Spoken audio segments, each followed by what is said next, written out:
The Girl Who Built a Spider by George Brewington. Chapters 25 to 27. Chapter 25, The Big Zero.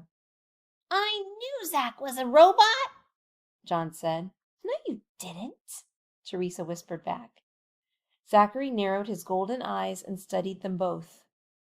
Where's the other one? He asked menacingly. Ashley, she's slicing pineapples, John said automatically. But Teresa wished she hadn't. What would Zachary do with them now? She looked over her shoulder, half hoping Ashley was behind her so that she could run and get help. I'll deal with Algae Girl later, he said, putting his plastic arms behind his back and glaring down at Marie Curie, who still held poor Thomas's head in her hands. Bring your brother to the repair shop and lock him in the cage, he said, showing no pity for her or Thomas at all. Marie Curie was too frightened to protest. What will you do with him? It depends on how compliant you are with my orders, Zachary said. Without another word, Miss Curie stood up on her wheel, lifting her brother in her arms, and rolled away. She didn't even look back. Then Zachary turned to Teresa and John. You, Bubble Boy, you're no longer welcome here. Go back to your laboratory, gather your silly toys, and go home. But it's not even noon. I don't have a ride. Walk, Zachary said. I haven't had lunch, John protested. Zachary leaned in close to him as his plastic face transformed into a mean, cold mask. Your nourishment is no longer my concern. I'll never make you a salad again, you impudent, misguided, strange little boy. Go. John turned to Teresa. Come on, he said meekly. But Zachary shook his head slowly. Teresa Brown and her mechanical spider, stay. John stood his ground, but Teresa took his hand and held it.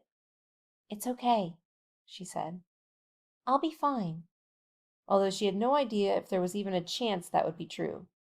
John backed away, then finally turned and started running for his lab. There was a long silence as Zachary watched him scurry down the walkway. This is probably it, Teresa thought. This is where I'll die.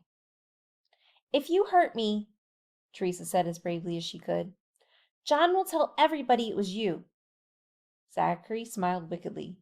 That may be true, Teresa, but do you want to know the one certainty about children? Teresa shook her head. No one believes them. So she was right. This maniacal robot was going to murder her. She would never see her father again, and he would never know what had happened to her. He would be alone for the rest of his life, and it would be all my fault. You've wanted to see something since the first day you arrived, haven't you, Miss Brown? Follow me, and I'll show it to you.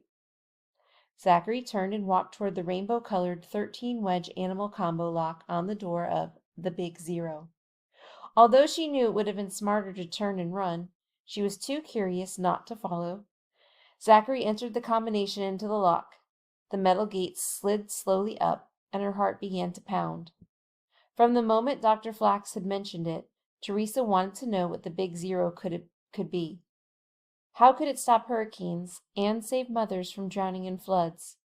But she didn't believe what she was about to find out.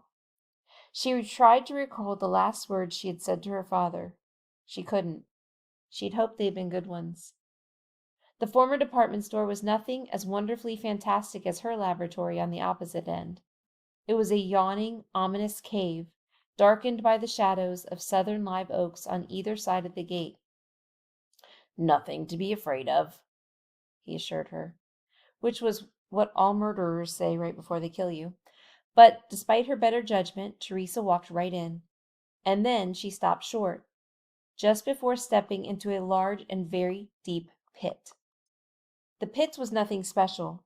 There were no stones marking its border. There was nothing here but 3 spotlights standing around its perimeter, connected to very long extension cords.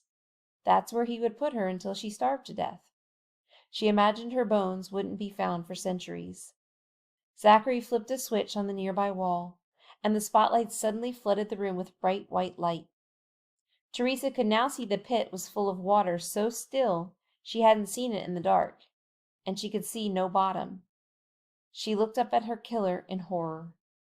He was standing near a small table on which sat an open metal box. In the metal box was a neat stack of tiny cubes. Zachary took off his scalp. "Excuse me," he said. "this thing itches horribly, and I only wear it to disguise myself around humans. In the future, after Flax Industries corrects its creative direction, robots won't need to hide their identities. And that glorious day comes, we will command human beings rather than be their servants. Until then, I must suffer this ridiculous disguise." He placed his headpiece on the table. Teresa tried not to stare at his now exposed brain with its crisscrossing nodes and tiny glowing power supply units. "You love your spider, Miss Brown? That much is obvious. She is your pride and joy. Your appreciation for the limitless possibility of the robot is evident. Don't you want to give her and all other robots the future they deserve?" Zachary had called her spider her. He was playing her, manipulating her. What a clever robot. She said nothing. Zachary answered for her. "I think you do. She can be a symbol of the new world. Roads won't matter. Potholes, crumbling bridges, piles of burning garbage won't matter. You will be able to prove to the world that your mechanical spider can go anywhere. You'll be famous and rich, and the new face of Flax Industries." She thought about this for a moment. It might be a nice dream, if it was Dr. Neil Flax and not Mr. Zachary Flax who would make that possible. "No," she said after taking a big breath and forcing herself to speak. "I don't want that. I want what Dr. Flax wants. I want to show climate change. I want to stop hurricanes." Zachary stared at her for so long without responding that she wondered if he had powered down. But then his eyes lit up with an even brighter and angrier gold. "You're supposed to be a 12-year-old science whiz kid, but you're as foolish as my uncle. Do you want to know why Dr. Flax calls me his nephew instead of his own child like Thomas and Marie?" Teresa had been wondering this, but she wasn't about to hazard a guess. "Thomas and Marie call him father, but they've known from the moment they were powered on that they were robots, not his real human children. When the doctor made me, he wanted to see if I could believe I was real, and for him, real means flesh and blood. So he called me his nephew and gave me 10 times the artificial intelligence of those two haywire misfits. And yet, even though he knew he made me the smartest of them all, he was naive enough to think I wouldn't figure out I was a robot, too. Well, of course I figured it out, but I played along with my creator. I made his lunches and indulged in his silly dream to blend technology and nature so humans could live in harmony with their planet. I helped him transform the shopping mall into the world's finest laboratory, even while he loved those 2 tin cans as his children, and me as only a nephew. I was his least favorite, praised only for my ability to make a salad.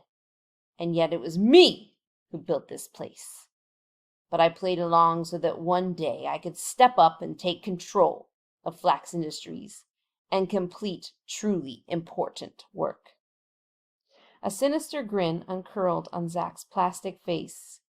"Today, Teresa Brown, is that day." Teresa took a step backward, ready to run if she needed to. I know what you said to Miss Curie," Teresa sputtered, shaking her head. "You said you would dismantle Thomas Edison for spare parts. You even said you would get rid of the doctor if you had to. There's nothing human about you. Human beings are supposed to care about one another. That's why Dr. Flax's work is so important. He's trying to save a planet so that we can all live on it. Together." Zachary took one of the cubes and placed it in his outstretched palm. Then he opened its lid with his other plastic hand. "Look at this," he said. Feeling like a mouse about to put its head into a trap, Teresa stepped forward cautiously to see. The transparent cube was filled with a transparent oil, and the marble floating within was shiny and metallic and the darkest blue she'd ever seen. Even under the spotlights, it did not change color. It was as dark could be. "This substance is supposed to be Dr. Flax's great invention, his Big Zero," Zachary said. "I must admit, the doctor could not have picked a better name for his life's greatest failure. This is one big fat nothing. He calls it flaxium, a synthetic element whose stable temperature nears absolute zero. It is indeed the coldest material on Earth, and even better, if it worked, it could freeze all the water around it for miles. Can you imagine this one little marble containing so much power? My uncle thought he could recreate the icebergs of the Arctic, which in turn would rebalance our planet's climate. Category 5 hurricanes, monumental floods, and horrific forest fires would all be kept in check. Flaxium was supposed to save the life of this world. But Zach lifted his hand and threw the box, flaxium marble, oil and all, into the pit. The moment the flaxium touched the surface of the water, there was a loud echoing boom, and then a huge splash as a torrent of water flew up to the ceiling and came raining down on both of them. Teresa gasped as she was soaked with very cold, but certainly not frozen, water. As you can see, flaxium does nothing of the sort. It reacts with water like an alkali metal, such as sodium or potassium. There's a violent reaction and then nothing. It has no use. All the afternoons Dr. Flax has spent trying to recreate icebergs has been wasted. As wasted as his mornings spent looking for his malfunctioning son. Zachary wiped the water from his apron and tightened his tie. But now, father and son are gone. Flax Industries will abandon pointless projects like Flaxium. The full potential of this dream laboratory will finally be realized. Teresa refused to believe it. "No," she said. "You're tricking me." Zachary shrugged. "You don't need to believe me, Miss Brown. Follow me. I'll show you more." Chapter 26, The Next Kingdom. Zachary led Teresa to his lab, where he punched in his code: black-tipped shark, great egret, American alligator, loggerhead sea turtle, great egret, blue crab, pig frog. The gate opened. Zachary's laboratory was impeccable. It had once been a shop called Cutting Edge, a store for luxury home improvements. Its mahogany counters that had once displayed fancy wall clocks you could program with your phone were still intact, but they now displayed Zachary's tools in neat, tidy rows. There were welding kits like the ones Dr. Flax had supplied for Teresa, and all sizes of wrenches, hammers, and utility knives. On the shelves along the walls were stacked hundreds of circuit boards, microchips, and rolls of wire. In the center of the room, a 7-foot-tall silver cylinder shone under unnatural fluorescent lights. Teresa could see her reflection on the cylinder's surface. "I want you to know, Teresa Brown," Zachary said, "that even though my brain is mechanical, and I find humans particularly annoying creatures, I have been programmed to mimic empathy. So please allow me to express how very sorry I am that you lost your mother to a flood." Teresa was not all that comforted. "But I've also been programmed to be realistic. You and my uncle think that science can reverse the inevitable course of this planet. But you must understand that humans have already ruined it. Fires have already burned down the forests. Coastal cities are already flooded. Glaciers have already melted away. Every day another animal species is lost, and in less than 100 years, human beings will find themselves to be the most endangered species on the planet. They will kill one another, for what little drinking water and clean air remains. The reign of Homo sapiens is nearly at an end. Zachary turned and slid his finger along the tall cylinder to reveal a digital control panel. The outline of a door on the cylinder's front suddenly lit up with a bright golden light. But thankfully, evolution carries on. The next kingdom will be ruled by hyper-intelligent beings that do not require drinking water or even clean air. They will adapt to a scorched and flooded earth, requiring only sunlight for sustenance, equally at home in decimated rainforests or burning deserts or the garbage-strewn ruins of human cities whose names will soon be forgotten. Zachary tapped a sequence of numbers and letters into the digital pad on the cylinder. A door in the cylinder revealed itself and slid open. Inside was another hymn. The next kingdom will be ruled by us, the Zacharies said in unison.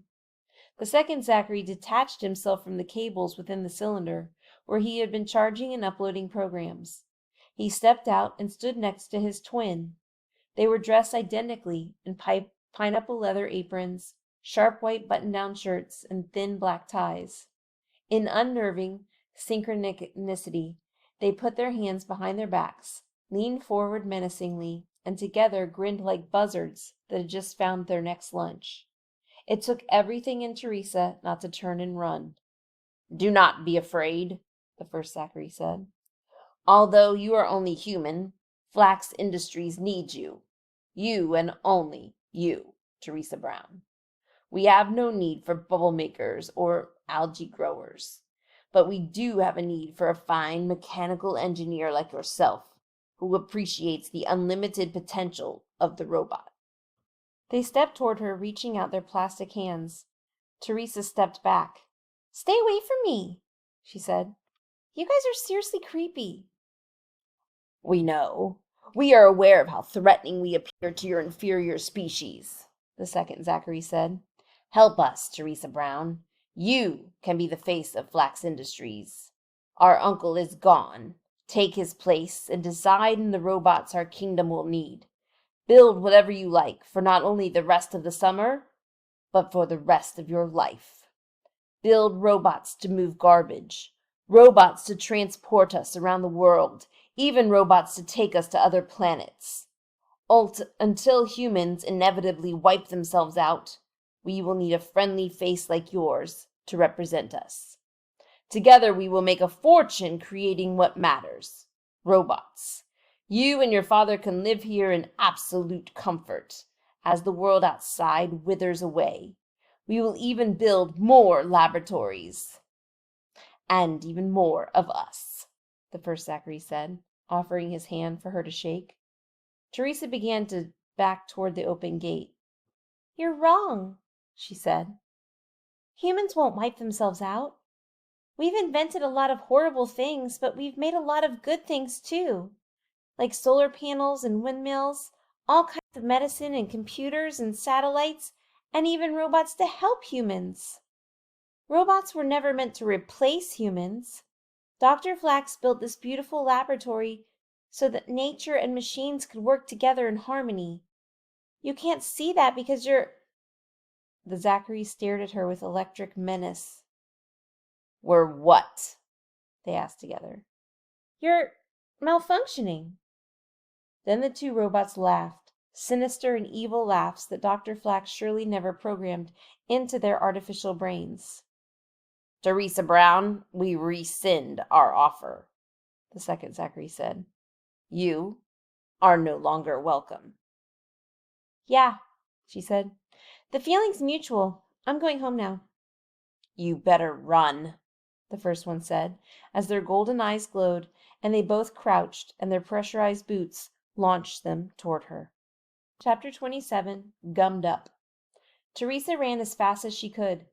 She needed only to look down to see the Zachary shadows gaining on her and growing. In moments, the twins would have her and tear her to pieces, or drown her in the pit, or lock her away forever in one of the laboratory's rooms, where she would slowly die on a diet of pineapple and loneliness. "Goodbye, Dad," she thought. I should have listened to you.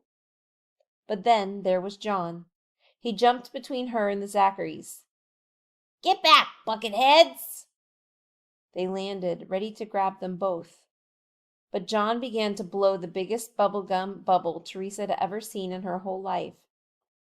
It grew and grew until it was as big as his head, and then it grew even more. The bubble grew to the size of a beach ball, and still it grew. The Zachary stopped for a moment to admire it, because even twin megamaniacal robots could be impressed by a thing like that. John was trying his best to keep from laughing. Then he leaned forward, pulled a pin out of his pocket, and popped the bubble right in their faces. Kerpop! The robots were completely gummed up. They tried desperately to scrape pink bubble residue from their eyes. The second Zachary pulled his face clean off, while the first Zachary yelled, "Children are nothing but animals!" Zachary turned to see Ashley peering at them from behind a live oak tree, apparently frozen by shock. "What are you waiting for? Let's go!" John shouted to Teresa. "I brought your spider. It's behind that tree up there." They ran. Teresa jumped in the driver's seat, and John sat behind her. As they passed Ashley, Teresa put out her hand. "Climb in," she said. "I think Bonnie can carry all three of us." "I'll walk," she snapped. "You better run. The Zacs want to kill us," John shouted. Ashley compromised by speed walking. When the three of them reached the front door, they heard the twins laughing from behind. "Goodbye, you three little miscreants. Your talents will prove to be for nothing. The future is not yours, but ours." The grand front doors swung shut behind them. Zachary drove Bonnie down the winding path through the pineapple fields, only stopping when she realized Ashley had stopped following them. "Come on!" John shouted to her. But Ashley only stood there, fists at her sides, her face turning bright red. "You two have ruined everything!" she screamed. "I was supposed to be on the cover of next year's Flax Inventions for a Better World catalog." "Your algae was never going to make the cover," John yelled back at her. "Shut up, Bubble Boy!" Ashley kicked at the dirt, picked up a rotten pineapple, and threw it at them. She missed them by a lot. Teresa wanted to say something to make everything better, to explain to Ashley what the twin robots were up to, but Ashley was too angry to listen. Ashley glared at them and tried to scream and talk and cry all at the same time. She finally shut her mouth with a frustrated Then she began to stomp her way through the pineapple fields. "Are you going to walk all the way home?" Teresa yelled after her. "It's too far." She was right. Ashley lived more than 5 miles away, but she kept walking anyway. When she was out of sight, John turned to Teresa and said, "I don't want to walk. Can you give me a ride?" So she did. Teresa drove while John waved enthusiastically and stuck his lizard tongue out at all the drivers who honked their horns at the two kids cruising down Folly Road on a spider. When they were halfway to John's house, Teresa had to ask, "How did you blow that bubble so big?" John laughed and pulled a mouth guard out of his pocket. He had glued a tiny fan to the middle of it. With a remote control in his pocket, John could turn the fan on and off. "I just upgraded my dad's mouth guard with a handful of steadfast bubblegum. I can blow the biggest bubbles ever." "That's your dad's mouth guard? I hope it's not used." "He's only worn this one a couple of times." "That's so gross, John." John laughed again. "Hey, Spider Girl, my dad's mouth guard saved your life." Teresa had to admit it had.